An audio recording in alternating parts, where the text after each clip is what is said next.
Hey everyone, welcome back to the channel and thanks for stopping by. In today's video I'm going to be talking about the amazing aurora display that occurred on Friday the 10th of May, which by the time this video goes out it will be 2 Fridays ago no doubt, and how I almost missed it.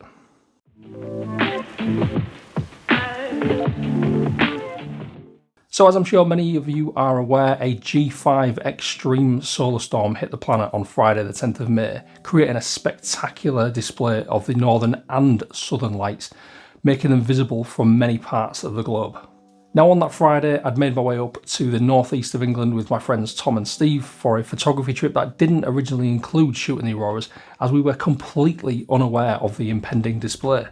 Neither of us had seen any social media posts about it or any news reports, and the app that I use on my phone wasn't updated, so it wasn't giving me alerts. And it wasn't until our friend Neil messaged us on our group chat informing us that there was a really good chance that we could possibly see the auroras from where we were. So we were staying on the north side of Whitley Bay on the east coast of England, just near St Mary's Lighthouse.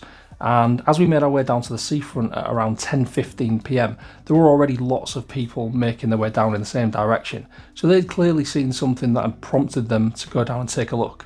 Thankfully for those people, us and many people across the world who would have never expected to be able to see or capture images of the auroras on their home turf, the sky lit up with an amazing display of dancing colours that went on for hours.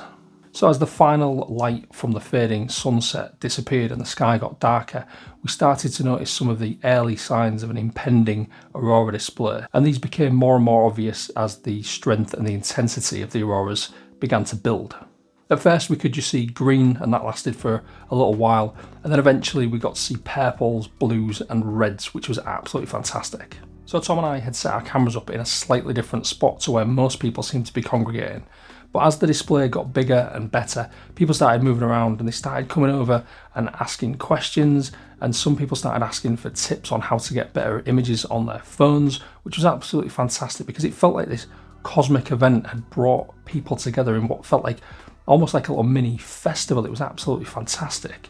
As usual, I was shooting on my trusty Nikon D750, which copes really well with night sky photography, but you were able to capture the auroras on pretty much any device, especially with the intensity of them, and I think most of the images that I've seen so far on social media were shot on smartphones. So if you are hoping to see the auroras at some point, whether it be here in the UK or in a different country, don't feel like you have to go out and buy a really expensive camera system when a smartphone will do a really good job.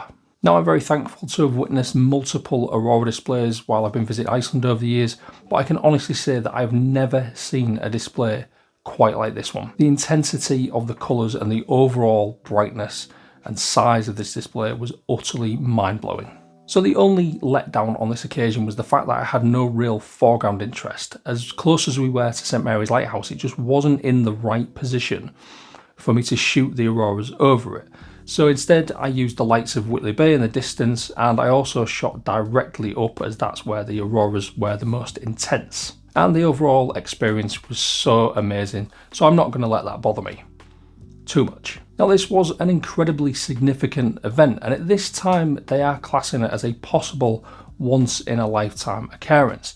Now as we get closer to the solar maximum, which should be occurring either later this year or next year, there is an increase in solar activity and the amount of solar flares that are hitting the planet. So who knows when the next amazing aurora display could be. And I hope that for those of you that didn't get to see it on this occasion, you don't have to wait too long.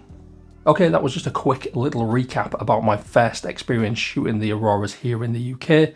If you enjoyed the video, please give it a thumbs up. I really do appreciate it. Drop a comment if you want to discuss anything about this video or anything else photography related. And if you haven't already, please consider subscribing. I really would appreciate it. And if you do subscribe, don't forget to hit the notification bell so you get notified when I post new content. Remember that every click captures a moment and every moment tells a story. Thanks again for watching. Until the next one, see ya.